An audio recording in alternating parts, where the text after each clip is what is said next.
Hey everybody, Tim here with today's episode of Star Trek Deep Space Nine, Season 4, Episode 12, Crossfire. So, I don't really know how I felt about this episode, to be honest with you. Like, overall, it's not a very deep episode, but it's very character-driven, which I can appreciate. I really like that.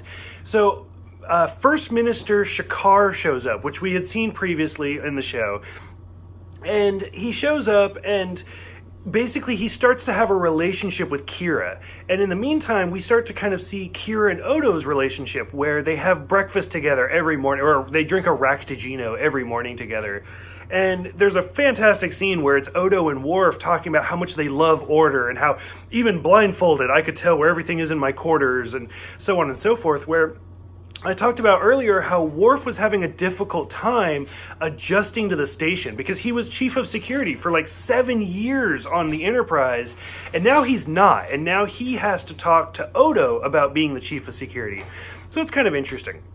Meanwhile, Odo has already expressed his love for Kira before, just not to her. It was to a changeling version of her. And Quark has already kind of guessed that he's there. And what I love about this episode is kind of the love triangle that they have, where Odo is just madly in love with Kira, but he can't tell her. And Odo has this love-hate relationship with Quark.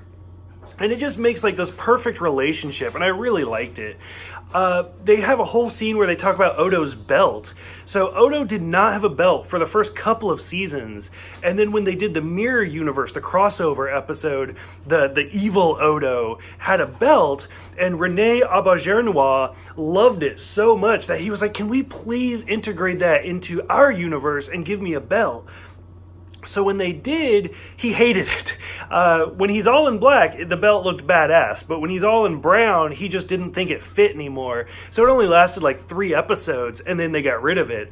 Whereas in this one, Kira actually brings it up, like, hey, whatever happened to that? And so to kind of like impress Kira, he brought it back.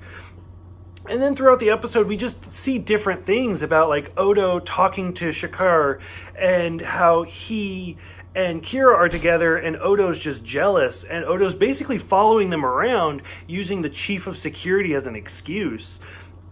Overall, it's kind of a heartbreaking episode, and like the hardest part is when Odo finally breaks down and just starts destroying his room and like breaking monitors and breaking stuff.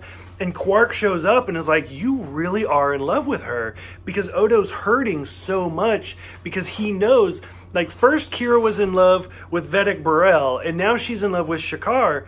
Like, Odo's never had a chance, and, like, she's basically friend-zoned him. Like, at one point, she gives him a hug from behind, and she's like, I'm so glad I have a friend like you.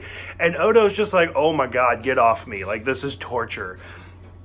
But so, I mean, overall, it's a great episode as far as the character development. And like I said, Deep Space Nine is really good about those overall story arcs. And this episode will be important later on, where Kira finally starts to realize she has feelings for Odo. But as an episode just by itself, it's a little difficult to get through. It's a little slow, but it has a great payoff that's worth it. So for those who have seen this one, what do you guys think about Kira first being interested in Burrell and then Shakir? What do you guys think about her and Odo's relationship? And then what do you guys think about the Quark and Odo dichotomy? Like them hating each other, but liking each other at the same time. So go ahead, let me know in the comments below. Thank you guys for everything, and I will see you guys next time for The Return to Grace.